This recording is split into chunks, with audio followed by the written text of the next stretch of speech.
Hello ninth class. सो हमारा पिछला chapter जो है वो कंप्लीट हो चुका है। So now we are going to discuss our new chapter, that is chapter number 3, atoms and molecules. So जैसे कि हमें पता है लिविंग ऑर्गेनिज्म में भी जितनी भी चीजें जो है वो बनी हैं that are made up of a single cell. So वैसे ही जो एटम है that is also a very minute thing. Basically जितना भी मैटर है that is present around us, that matter is formed up of very small unit that is known as atoms. यही atoms और molecules मिलकर जो है वो मैटर जो है वो बनाते हैं। So we will discuss about how this matter और how this atoms comes into existence. So basically ये कुछ एक जो पॉइंट्स हैं, ये कुछ एक जो नॉलेज है, this is additional.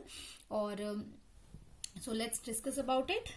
Around 500 BC, an Indian philosopher Maharishi Kanak postulated if we go on dividing matter और पदार्थ, ठीक है, मैटर को हिंदी में पदार्थ कहा जाता है, तो उन्होंने बोला कि अगर हम पदार्थ को डिवाइड करें यानी उसको तोड़ते रहें तो एक टाइम ऐसा आ जाएगा कि वो बहुत ज्यादा छोटे छोटे पार्टिकल्स में डिवाइड हो जाएगा।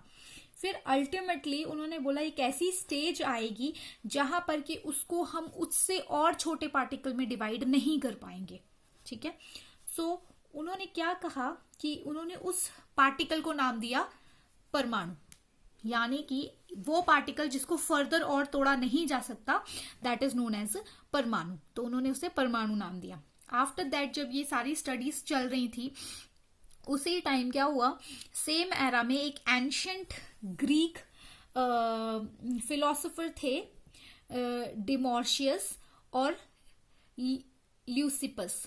तो इन दोनों ने सजेस्ट किया, इन दोनों ने भी स्टडीज किया और इन्होंने सजेस्ट किया कि हम जो मैटर को है वो जब डिवाइड करेंगे तोड़ेंगे तो एक स्टेज आएगी जब हम उस पार्टिकल को और ज्यादा डिवाइड जो है वो नहीं कर पाएंगे। तो सेम चीज जो थी एक दो ग्रीक फिलोसोफर्स थे, उन्होंने भी सेम चीज जो है वो स्टडी की और फिर उसको कंक्लूड किया कि जो मैटर है उसको हम एक सर्टेन स्टेज तक ही डिवाइड कर सकते हैं, उसके बाद हम उसको फर्दर उसका डिवीजन नहीं कर सकते।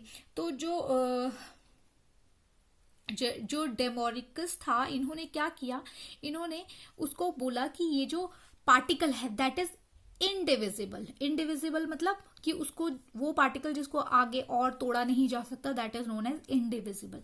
तो उन्होंने बोला ये पार्टिकल क्या है, इनडिविजिबल है, और उन्होंने उस पार्टिकल को नाम दिया एटम।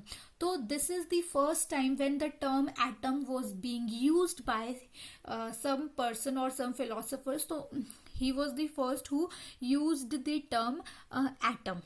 आफ्टर दैट क्या हुआ, कुछ और स्टडीज की गई और वहां पे एक साइंटिस्ट थे लेवोसियर, उन्होंने क्या देखा, उन्होंने इन सब चीजों को स्टडी किया और फिर कुछ एक इम्पॉर्टेंट लॉज दिए केमिकल कॉम्बिनेशन के बेसिस पे। क्योंकि हमें पता है कि जितनी भी चीजें हैं लाइक केमिकल्स भी अगर हम देखें they are made up of metals. तो जब ये सारी चीजें हुई, स्टडीज की गई, परमाणु के बारे में बताया गया, एटम के बारे में बताया गया, उनकी प्रॉपर्टीज दे दी गई कि ये एक ऐसा पार्टिकल है जिसको फर्दर डिवाइड नहीं किया जा सकता।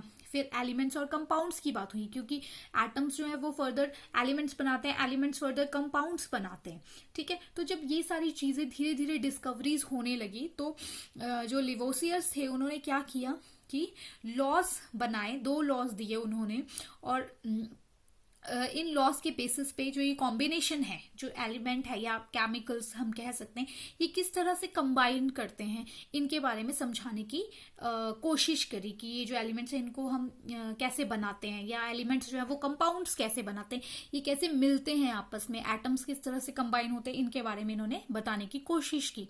सो the laws of this chemical combination, यानी कि किसी भी केमिकल रिएक्शन में जब 2 चीजें कंबाइन कर रही हैं तो उनको उन्होंने एक लॉ के थ्रू जो है वो समझाने की कोशिश की। So the first law was law of conservation of mass. तो पहला लॉ था law of conservation of mass. According to this law of conservation of mass, states that mass can neither be created nor be destroyed in a chemical reaction.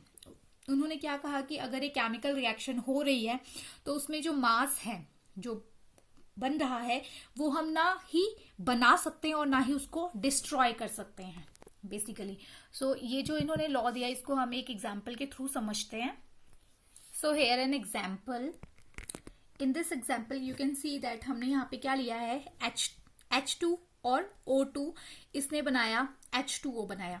सो ये जो chemical reaction है इसको मैंने balance किया हुआ है.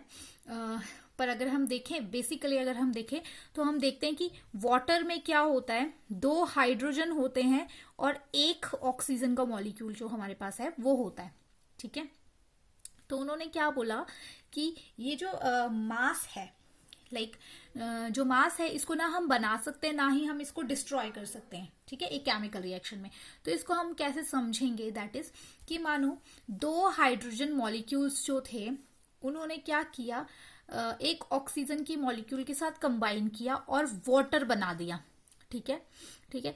जिस एनर्जी के साथ ये जो मॉलिक्यूल्स है आपस में जुड़े इनको हम बोल दिया है बॉन्ड्स. इनको हम क्या बोलते हैं, बॉन्ड्स बोलते हैं. तो अब क्या हुआ कि अब हम अगर ये बोलें कि ये हाइड्रोजन और ऑक्सीजन खत्म हो गए और वाटर बन गया तो ऐसा नहीं हुआ. क्या हुआ कि जो हाइड्रोजन है वो ऑक्सीजन के साथ जुड़ गया और उसने एक नया सब्सटेंस जो बनाया दैट इज वाटर. तो वही चीज जो है इस लॉ में कही गई कि मास को ना हम बना सकते ना हम उसे डिस्ट्रॉय कर सकते हैं किसी भी केमिकल रिएक्शन में. यहाँ पे ये दोनों चीजें हाइड्रोजन और ऑक्सीजन डिस्ट्रॉय नहीं हुए हैं. यहाँ पे इन्होंने क्या किया, कंबाइन हुए और एक न्यू सब्सटेंस बना दिया. अगर हम देखें तो इसमें क्या है, और ये न्यू सब्सटेंस बना कैसे, हाइड्रोजन और ऑक्सीजन जो है वो आपस में जुड़ गए किसी एनर्जी के थ्रू. और वो एनर्जी क्या है, बॉन्ड है. वो ये बॉन्ड अगर मैं ये बॉन्ड तोड़ दूं तो I can get the oxygen and hydrogen back. तो इट मीन्स ये तो नहीं है कि ये खत्म हो गए, नहीं हुए. तो क्या है बेसिकली इसी लॉ को उन्होंने एक्सप्लेन किया और कहा कि एक किसी भी केमिकल रिएक्शन के अंदर अगर रिएक्टेंट जो है दीज आर रिएक्टेंट्स और ये क्या है, प्रोडक्ट है. तो बोला जो किसी भी रिएक्शन में अगर रिएक्टेंट जो कंबाइन कर रहे हैं और प्रोडक्ट बना रहे हैं तो इसका मतलब ये नहीं कि रिएक्टेंट खत्म हो गए हैं. रिएक्टेंट खत्म नहीं हुआ है, रिएक्टेंट कंबाइन किया है. और किसके थ्रू कंबाइन किया है, बॉन्ड्स के थ्रू कंबाइन किया है to form a new substance. ठीक है. So this is the law of conservation of mass कि मास को ना ही हम बना सकते हैं और ना डिस्ट्रॉय कर सकते हैं. वो क्या है, सिर्फ एक फॉर्म से दूसरी फॉर्म में कन्वर्ट हो जाता है. This is the law of conservation of mass. So this is all about the topic. Hope आप लोगों को ये कंसेप्ट समझ में आ गया होगा. Now let's discuss the questions. So the first question is, what is Parmanu? Who gave the term atom? What is the meaning of atom? What is the law of conservation of mass? Thank you.